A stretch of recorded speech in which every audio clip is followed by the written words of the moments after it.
Daf Yomi, Tractate Chullin, page 23b, top of the page. Actually, the last words of the previous Amud were Kiti Bailach Aliba Derav Pada, Debar Pada. When you raise a dilemma, it is according to the opinion of Bar Pada, who holds that in the case of uncertainty, and now we're on top of 23b now,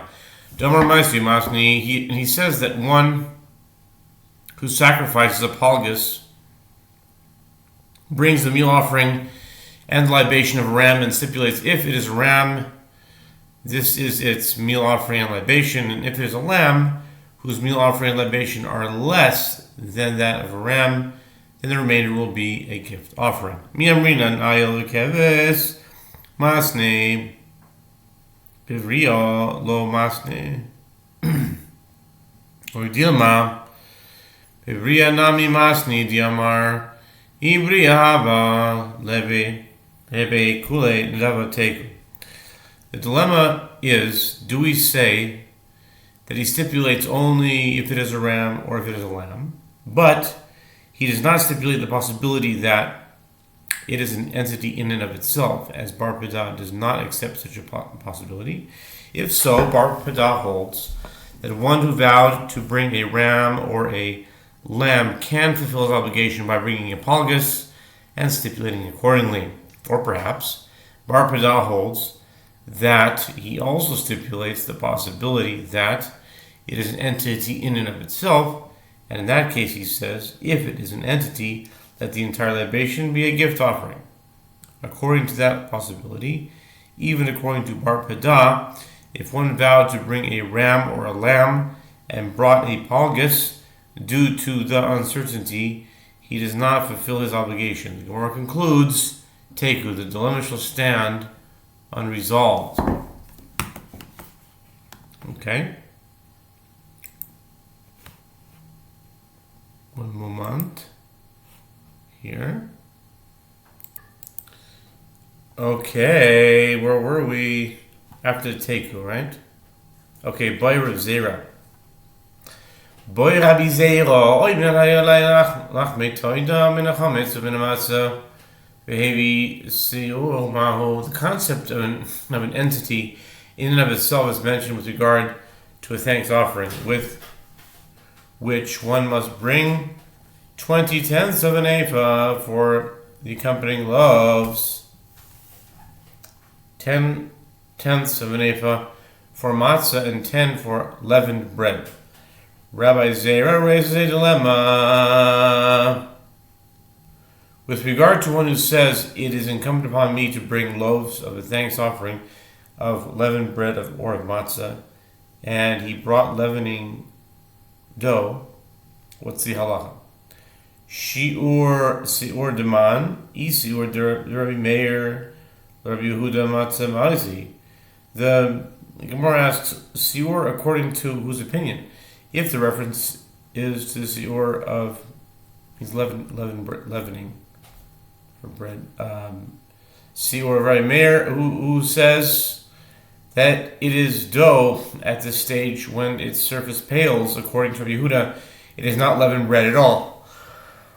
It is full-fledged matzah, and one fulfills his vow to bring matzah. Either Rabbi Yehuda or Rabbi Meir chametzu.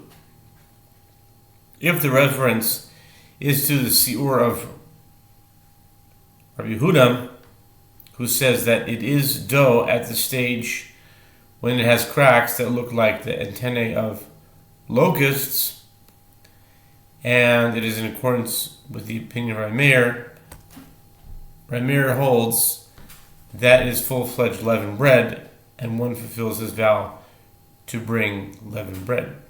And if the reference is to the siur of Rabbi Meir and is in accordance with the opinion of Rabbi Meir, although one is not liable to receive karet for eating it on Passover, from the halacha that one is flogged for eating it on Passover, it is clearly leavened bread with which one fulfills his vow to bring leavened bread. Ella Rabbi Yehuda, my Sveika Havi, Benapik mi manavshach. Oidilma Bria Hu. Rather, the dilemma is with regard to the Siur of Rabbi Yehuda, and is in accordance with the opinion of Rabbi Yehuda, who holds that although one is obligated to destroy it before Passover, one is not liable to receive lashes for eating it on Passover. It is unclear whether this is due to uncertainty or due to Siur having a unique status. Therefore, Rabbi Zera raises the dilemma. What is its status? Is it a case of uncertainty, and consequently one who vowed to bring loaves of matzah or leavened bread and brings Siur fulfills his obligation, whichever way you look at it? Because if it is matzah, he fulfills his vow to bring matzah, and if it is leavened bread, he fulfills his vow to bring leavened bread. Or perhaps Siur is an entity in and of itself, neither matzah nor leavened bread, and he does not fulfill his obligation at all. Maybe toida v'lachmam became in this chayavle b'toida v'lachmam holo yoda hai gavra yichametz who delese matzah imatzah who delese chametz. And the Gemara asks, even if it is a case of uncertainty, how can a person fulfill his vow with that siur? But doesn't Rabbi Yehuda say that one who says there's incumbent on me to bring loaves of a thanks offering is obligated to bring a thanks offering in all its loaves, 20/10 of an ephah, 10 for matzah, and 10 for leavened bread. And since he is obligated to bring a thanks offering and all its loaves, but this man does not know whether the siur that he brought is leavened bread, so that he will bring matzah, or whether the siur that he brought is matzah, so that he will bring leavened bread. So how can he fulfill his vow? In any case, the only way he could fulfill his vow would be to bring an additional 20/10 of an ephah. Lo tzricha d'amar harei chala lifto toidas sheploini. The Gemara answers, no. The dilemma of Rabbi Zera is necessary only in a case where one said, it is incumbent upon me to bring the loaf element of the thanks offering, to exempt the thanks offering of so-and-so from the obligation to bring loaves, as in that case he can fulfill his vow because he did not obligate himself to bring a thanks offering. Sof, halo yada hai gavra yichametz hu delese matzah imatzah hu delese chametz lo yitzricha damar mar liftor mipak gavra yedei nidro napik ola napik teku. The Gemara objects that ultimately this man who brings the thanks offering does not know whether the siur that the other contributed is leavened bread, so that he will bring matzah, or whether the siur that the other contributed is matzah, so that he will bring leavened bread. Therefore, the man bringing the thanks offering must bring both matzah and unleavened bread, in addition to the siur, and the one who vowed has then not exempted him from any obligation by contributing the siur. The Gemara responds, no.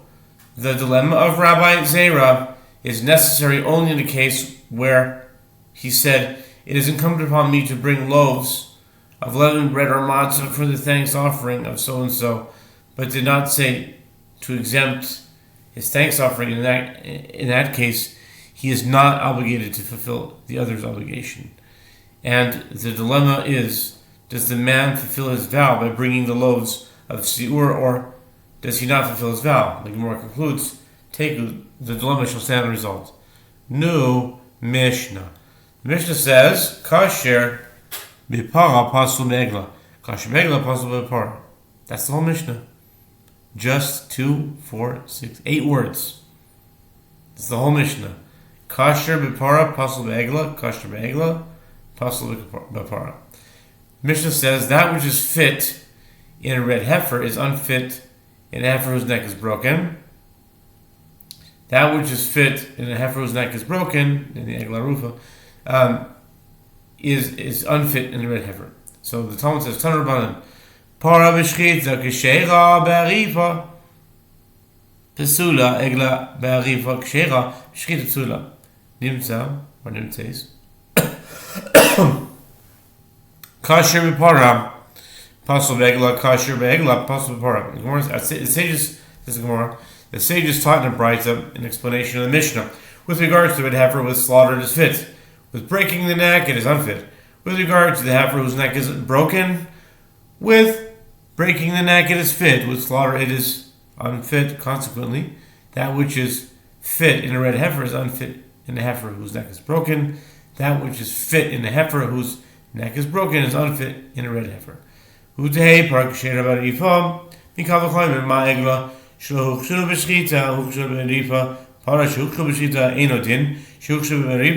Gemara asks, and let it be derived that the red heifer is fit with breaking the neck by means of an afortiori inference.